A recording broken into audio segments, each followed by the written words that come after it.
So we have these superstitions, and maybe they're a little odd, and some words that we do not use on shift, or things that we do or do not do on shift.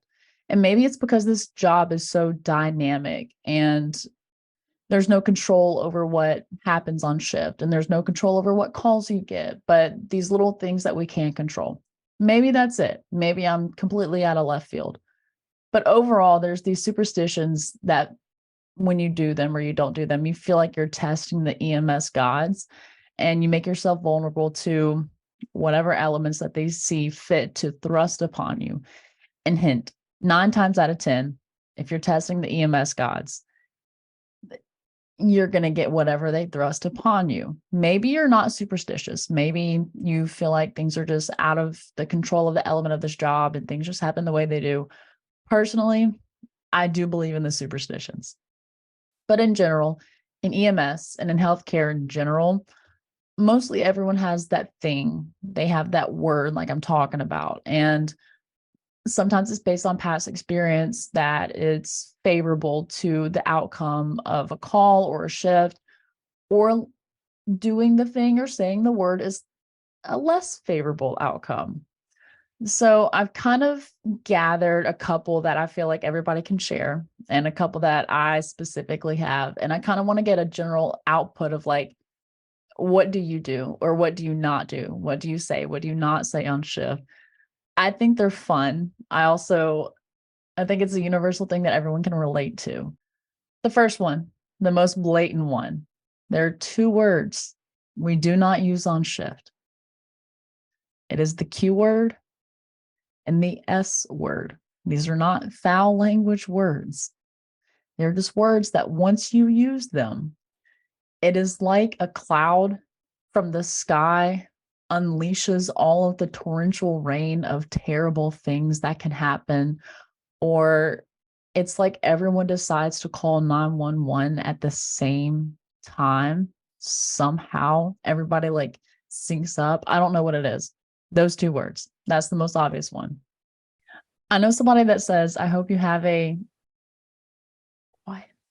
relaxing, uneventful shift that's full of naps and Netflix time. And that is hateful in 5 different languages. I think that is horrendous. And I wish bad things upon that person, and I'm not sorry.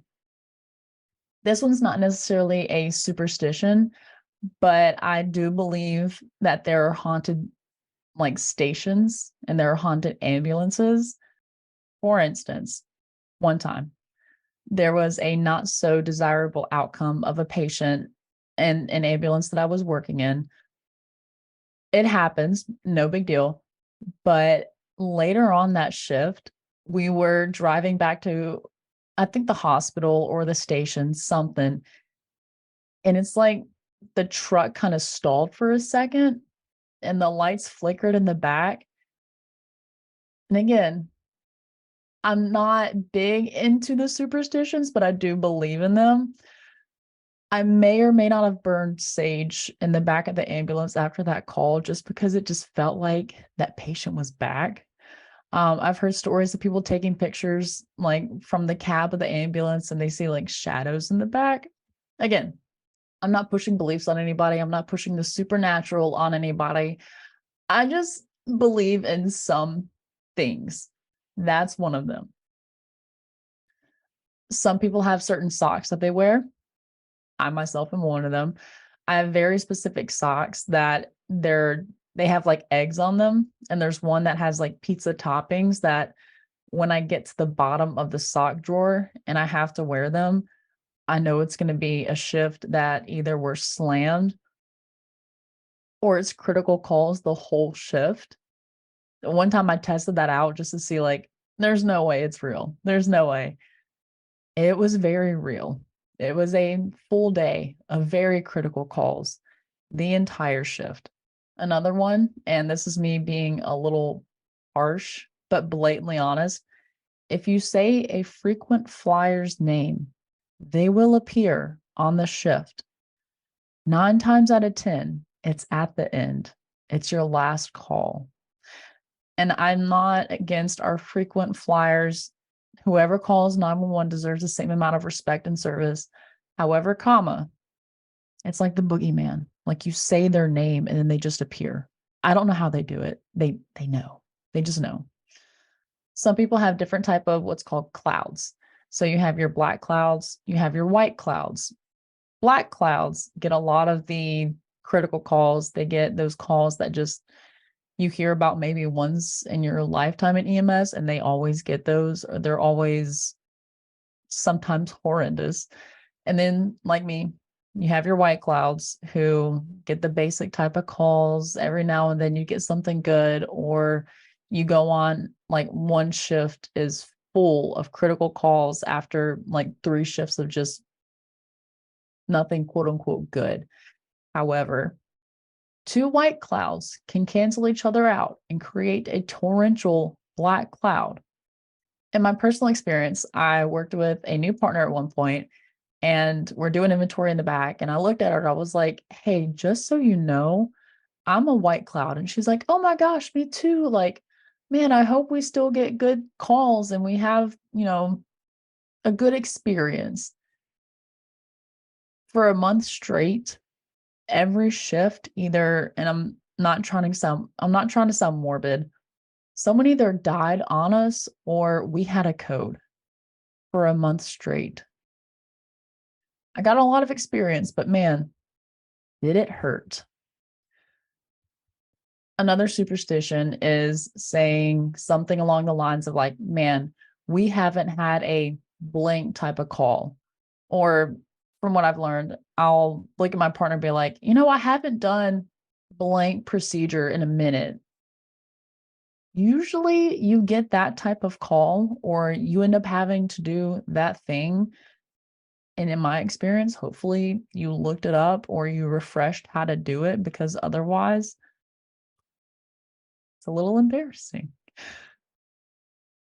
Another one, and I feel like you're kind of on your own on this one, but like if you don't do your inventory, you're probably going to need that specific thing on that one call, such as like the oxygen on the breathing patient or Narcan on the overdose or 4x4s when you're trying to start an IV, or even you go to get an IV set up and you get a flush and you have no more flushes. That's the only one.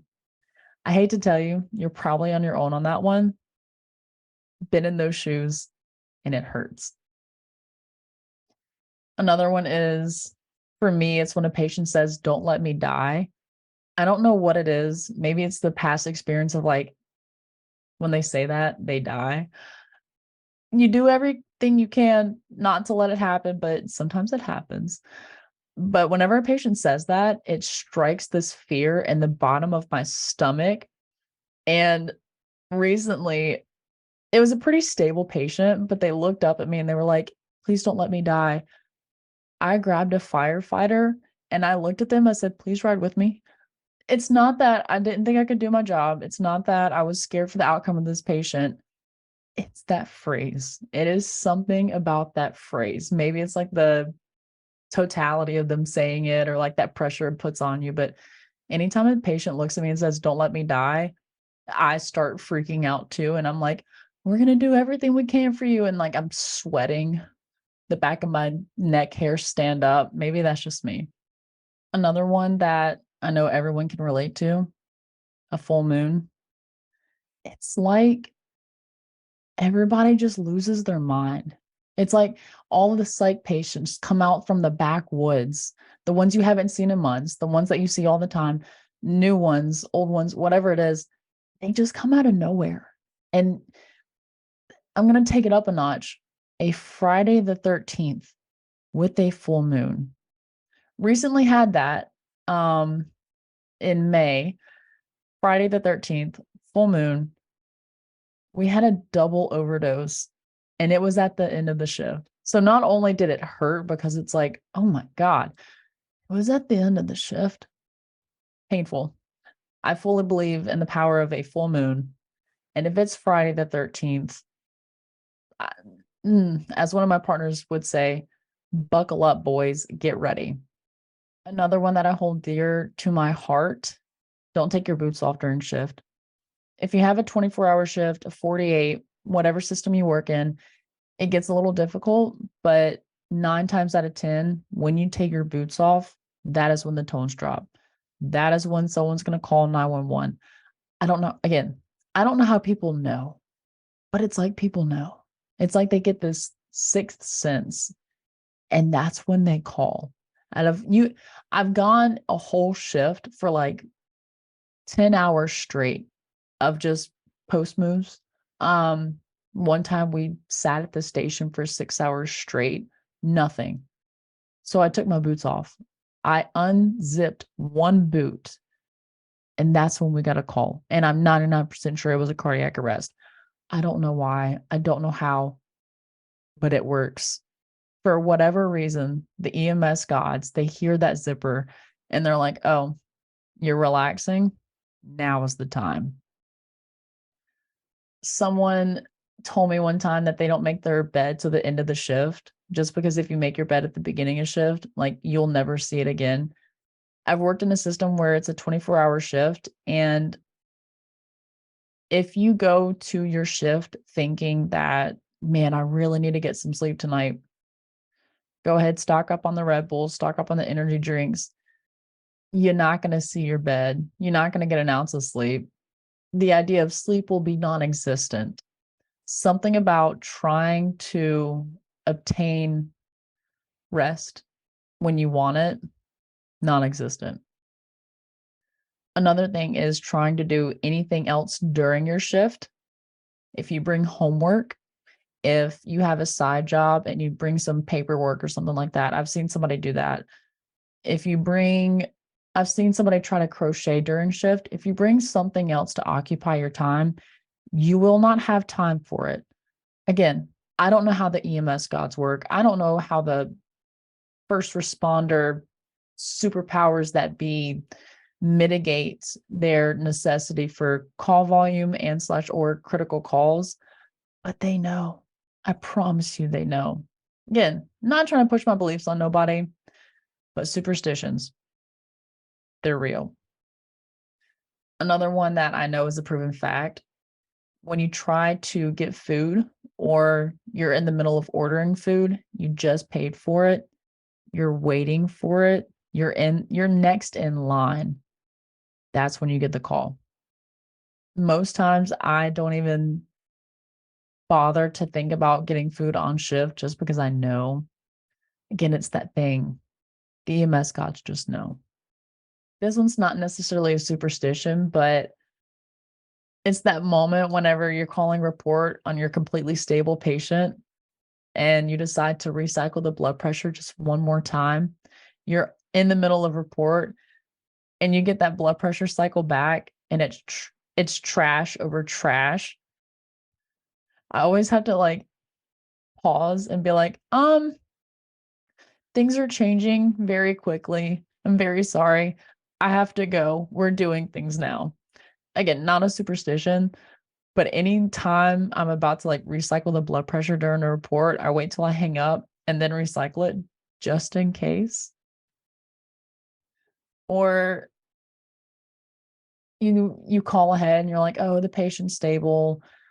I personally may or may not say this is a triage alert, and something happens to the patient where like they just become unstable all at once, or they look at you and they're like, hey, suddenly my chest hurts, and then you look at the monitor and your heart drops. There's something about it. There is something about when you call report on your stable patient, but there's something that happens when you call report on a stable patient. Or even better, you're going to a call and the whole time you're griping and you're like, oh my gosh, this is ridiculous, this is going to be nothing. And then it's that patient that like you have to really think, or you have to do a lot of things, because all of a sudden it's not that fall, it's not a lift assist, it's a cardiac arrest out of nowhere. Like, whoa. Also, while I'm saying all of this, saying code or cardiac arrest during a shift will probably warrant one. And I know I have a shift tomorrow and I'm already dreading it because I've said it so many times. We're probably going to get one. Again, not pushing my superstitions on anybody. I just have learned a lot from doing a lot. heed my advice. Don't do the thing. Please don't do the thing. And if you do it and you have the repercussions from it, you're on your own. Tried to warn you. On this next one, I'm not saying I go to a shift looking rough or not giving an effort into how I look, but anytime like I want to look a little extra nice, or for me, it's like when I try to curl my hair before a shift, like recently, that's when it's either going to rain or we're going to sweat. Or recently, the first call of a shift, it was a trauma call. It was a motor vehicle crash. Not only was it raining, the rain stopped as soon as we got out of the truck. I did not have a rain jacket because I'm an idiot. And it was humid and it was raining. And we had to stand outside for like 10 minutes during the extrication. I was less than impressed.